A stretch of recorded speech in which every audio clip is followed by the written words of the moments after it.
नमस्कार दोस्तों, मैं हूं आपका दोस्त आपका होस्ट आर के और आप देख रहे हैं आर के ट्रेडिंग। तारीख है दोस्तों 20 जनवरी 2022 और यहाँ पे 21 जनवरी 2022 के लिए यानी कि फ्राइडे वीकेंड के लिए निफ्टी के फार्मा, मेटल, आईटी और साथ ही फाइनेंशियल स्टॉक के एनालिसिस लेकर आपके सामने हाजिर हूँ। तो चलिए शुरुआत करेंगे वीडियो का, लेकिन बता दूं अगर आप मेरे स्विंग ट्रेडिंग ग्रुप में ऐड होना चाहते हैं जहाँ पे मैं स्विंग ट्रेडिंग के कॉल प्रोवाइड करता हूँ तो आप मेरे लिंक के थ्रू अकाउंट ओपन कराना होगा। वीडियो के डिस्क्रिप्शन बॉक्स में अकाउंट ओपनिंग लिंक दिया गया है। फायर्स, एलायंस, ब्लू, ज़ेरोधा या एंजल वन में किसी में भी अकाउंट ओपन कराइए, उसका स्क्रीनशॉट अकाउंट ओपन होने के बाद मुझे भेजिए, मैं आपको अपने स्विंग ट्रेडिंग ग्रुप में ऐड कर लूंगा जहां पे मैं स्विंग ट्रेडिंग का कॉल प्रोवाइड करता हूं। साथ ही अगर आप मोबाइल एप्लीकेशन डाउनलोड करना चाहते हैं, गूगल प्ले पे अवेलेबल है जहां पे मैं लाइव मार्केट में इंट्राडे कॉल प्रोवाइड करता हूं। साथ ही टेलीग्राम चैनल पे भी मैं इंट्राडे कॉल प्रोवाइड करता हूं जिसका लिंक वीडियो के डिस्क्रिप्शन बॉक्स में दिया गया है, तो आप जुड़ सकते हैं, ज्वाइन कर सकते हैं। और स्विंग ट्रेडिंग ग्रुप में ऐड होने के लिए आपको अकाउंट ओपन कराना होगा मेरे लिंक के through, Fyers, Alice, Blue, Zerodha या एंजल वन में।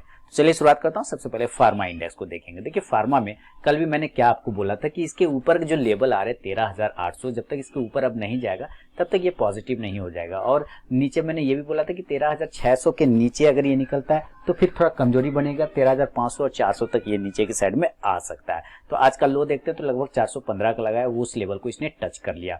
क्या ये इंपॉर्टेंट सपोर्ट है? क्या यहाँ से ये बाउंस कर सकता है फार्मा? तो एक चांस तो बनता है यहाँ से कि फार्मा यहाँ से बाउंस होना चाहिए ऊपर की साइड में। कंडीशन अप्लाई है कि इसके लो के नीचे कल नहीं ट्रेड होना चाहिए, यानी कि 13,400 के नीचे ट्रेड इसको नहीं होना चाहिए। तब किसके ऊपर ट्रेड होना चाहिए? 13,550 के ऊपर ट्रेड होना चाहिए, देन फार्मा में मूवमेंट बनेगा अपसाइड के। एस्ट्राजेनिका देखिए गिरावट के बाद भी इतना एक अच्छा ट्रेडिंग जोन में रहा, क्योंकि ये अभी भी इस बॉक्स के अंदर है जिसमें एक पॉसिबिलिटी बनता है कि ऊपर के जोन 3100 के ऊपर। और मैंने एस्ट्राजेनिका के बारे में आपको बोला था कि अगर ये 3050 के ऊपर निकलता है तो 3100 तक के टारगेट, 3080 से 3100 के टारगेट देगा। 3088 का इसने हाई लगाया। नया पोजीशन 3100 के ऊपर बनेगा। जब ये 3100 के ऊपर निकल जाएगा तो एक पोजीशन 3200 के टारगेट के लिए बनेगा।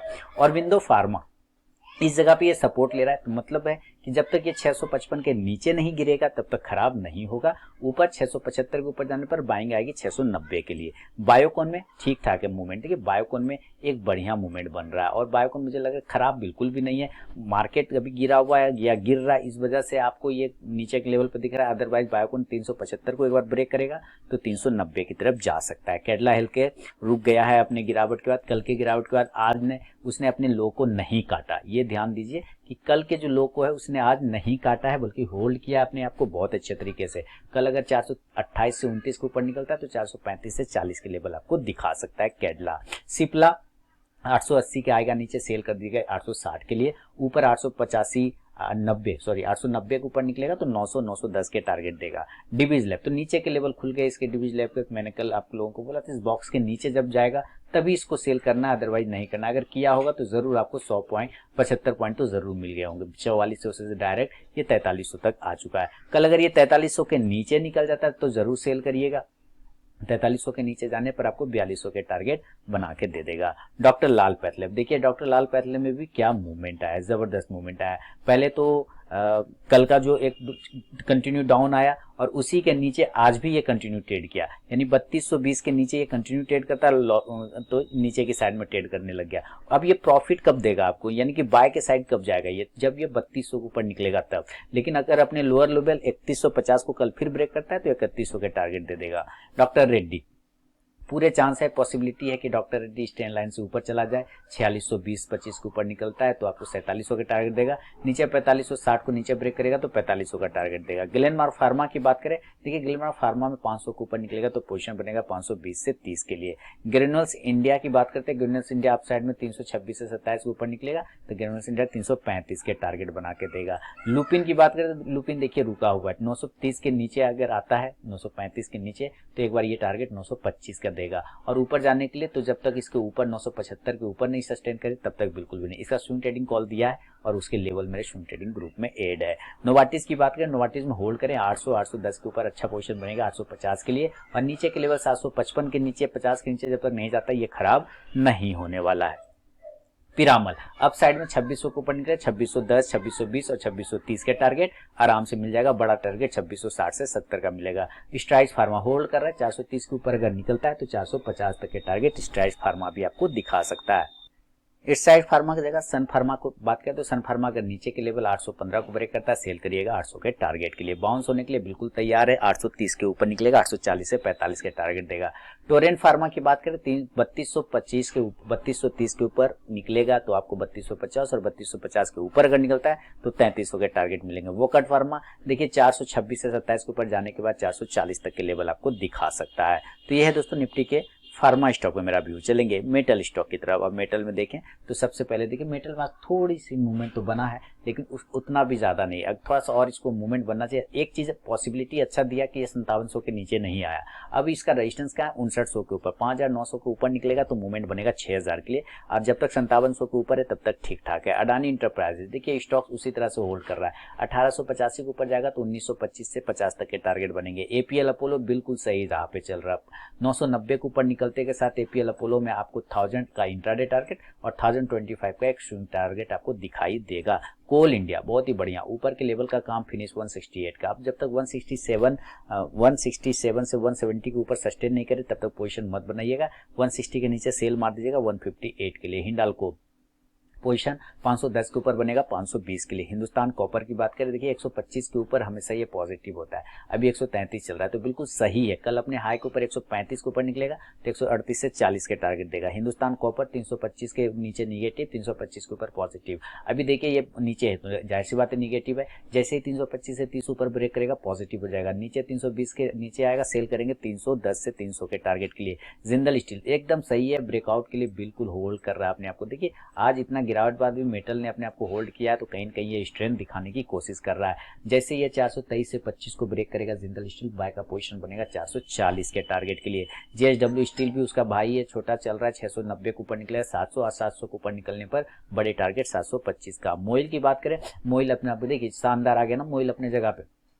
तो मोइल अगर अपसाइड के लिए 175 के ऊपर सस्टेन करता है तो आपको एक बार 178 से 80 तक के टारगेट मोइल भी दिखा सकता है। मोइल के अलावा नेशनल एल्युमिनियम की बात करें अपसाइड में देखिए 112-13 के ऊपर निकले तो 115 से 16 तक के टारगेट नेशनल एल्युमिनियम भी आपको दिखाएगा।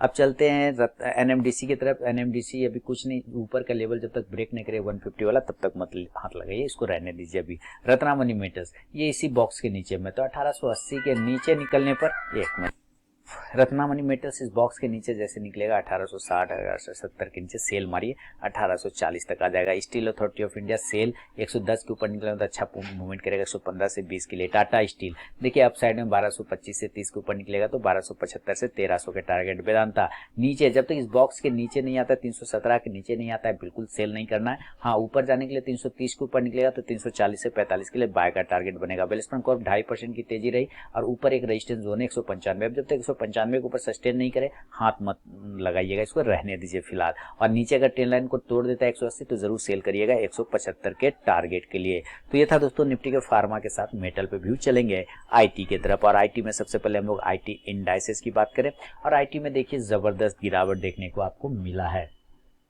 और ये तीसरा सेशन आज का रहा जब ये कंटिन्यू डाउन में आ रहा है। तो खैर यहाँ से वन वे मूव भी तो गया हुआ था आईटी में, इसलिए उतना सा गिरावट आना स्वाभाविक है, नेसेसरी है, कोई दिक्कत वाली बात नहीं है। मार्केट ऊपर नीचे चलता रहेगा, अपने लेवल को रिस्पेक्ट करिए और होल्ड करिए। अभी देखिए इसके नीचे 36,600 इंपॉर्टेंट सपोर्ट है, उसके नीचे आने पे ही खराब होगा, अदरवाइज कोई भी प्रॉब्लम फिलहाल तो आईटी में नहीं आ रहा है।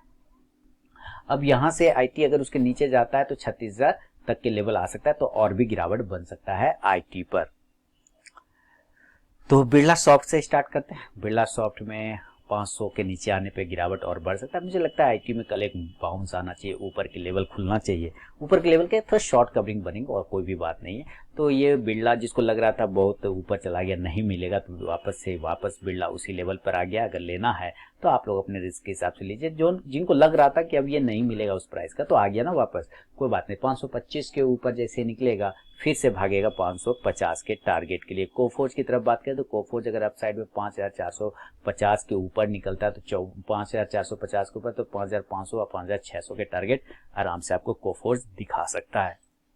हैप्पीएस्ट माइंडसेट इस बॉक्स के ऊपर और इस बॉक्स के नीचे। देखिए अभी फिलहाल अभी ये कंफ्यूजन वाले जोन में, तो क्लियर कब होगा जब ये 1250 के नीचे आ जाएगा तो सेल में क्लियर करेगा, और अगर ये 1275 के ऊपर जाएगा तो बाय के लिए क्लियर करेगा। एसीएल टेक्नोलॉजी देखिए इस पर बार बार बाइंग की रिकमेंडेशन आ रही है बहुत बड़े एनालिस्ट के थ्रू, बहुत जगह से आ रहा है कि इसको बाय कर लीजिए, बाय कर लीजिए, तो सही बात है। अगर आपको लॉन्ग टर्म के लिए रखना है तो ज़रूर बाय कर लीजिए।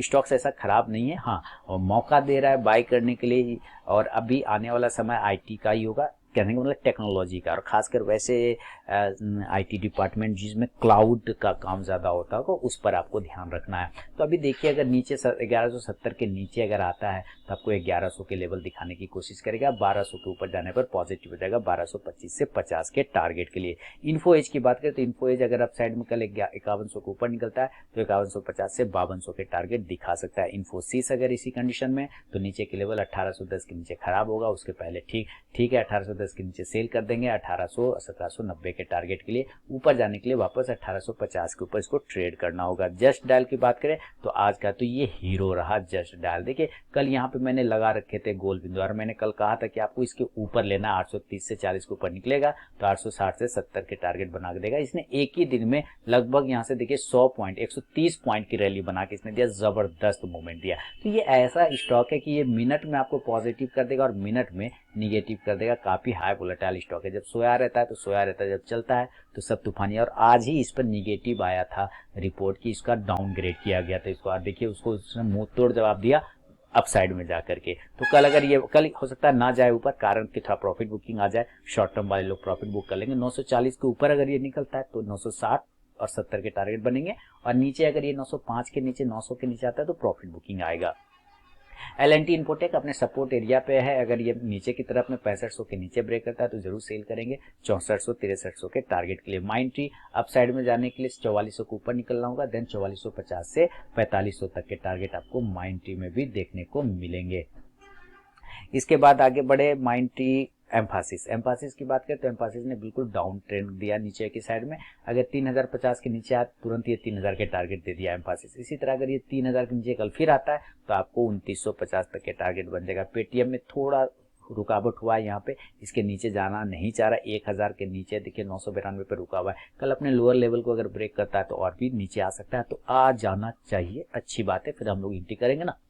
3800 के नीचे जाएगा तो 3700 3600 के टारगेट देगा टीसीएस। अदरवाइज ऊपर के लेवल में ठीक ठाक है। 3900 के ऊपर अगर निकलता है तो आपको 3950 से 4000 के टारगेट टीसीएस भी दिखा सकता है। टाटा इलेक्सी देखिए गजब का मूवमेंट आया टाटा इलेक्सी में, देखा जाए तो यहाँ तो शानदार ये गजब का मूवमेंट बना के आपको दे रहा है, और इसमें 7500 के टारगेट बन गए टाटा इलेक्सी में। देखते देखते जैसे यहाँ से ब्रेक किया है 6100 से, तो देखिए 7500 के 1400 के मूवमेंट आपको तुरंत से बना के इसने 5 दिन में दे दिया।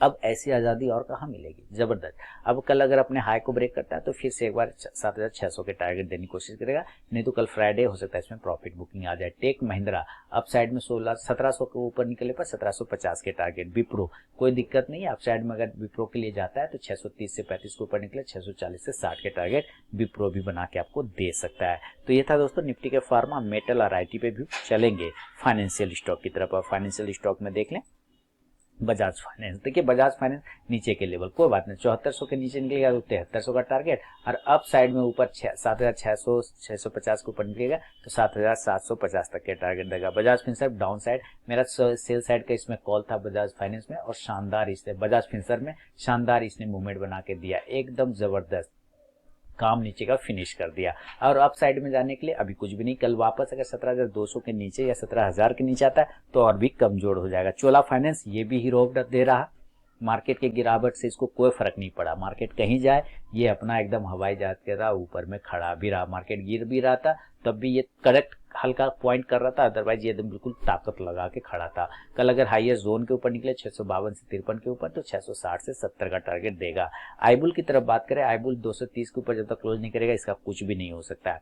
LIC housing finance up side में जाने के लिए देखिए यहाँ नीचे भी फॉल्स किया, ऊपर भी फॉल्स किया। अब हमें ये देखना है कि अगर ये 375 के ऊपर फिर निकलता है तो 380 85 के टारगेट इंट्राडे देगा, और 360 के नीचे निकलता है तो सेल के लिए 350 का टारगेट देगा। एल&टी फाइनेंस 82 के ऊपर जाएगा तभी अभी छोड़ देंगे। Manappuram Finance buy on dip करेंगे लॉन्ग टर्म के स्टॉक के लिए। एमएनएम फाइनेंस ठीक ठाक है, कोई दिक्कत नहीं, 164 से 65 के ऊपर बाइंग आएगी 170 के टारगेट के लिए। मुथूट फाइनेंस अपसाइड में ठीक है, 1490 को बनेगा, 1500 1520 के टारगेट। एसआर ट्रांसमिट मूवमेंट आया है, कल अगर अपने हाई को ब्रेक करता है 1235 36 37 तो 1250 से 60 के टारगेट आपको एसआर ट्रांसमिट में भी देखने को मिलेंगे।